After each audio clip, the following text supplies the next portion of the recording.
છેલ્લા ઘણા સમયથી એવું બી ચાલે છે કે મોદી સાહેબ પછી કોણ, તો ઘણા લોકો અમિતભાઈનું નામ લે છે, તો ઘણા બધા સ્ટ્રોંગલી એક મોટો વર્ગ છે જે કહે છે કે યોગી આદિત્યનાથ.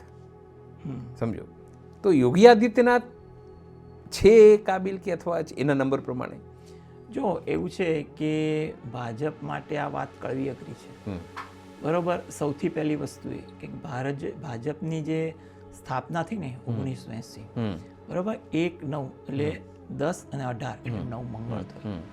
એટલે હવે એ લોકો જોવા જશે ને તો આક્રમકતા વાળા કામમાં, લીડરશિપ ક્વોલિટીમાં આગળ લાવે એવી વ્યક્તિ શોધે.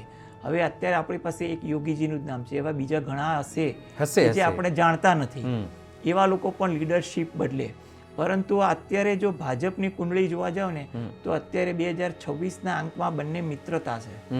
એટલે ભાજપમાં ગમે તેટલો જુવાળ આવે ને તો પરિસ્થિતિ કંટ્રોલ અથવા ફિક્સિંગ થઈ જાય એવું બને. કહેવાય છે ને કે ઘીમાં ઠરી જાય અથવા ઘણી ચેન્જ બને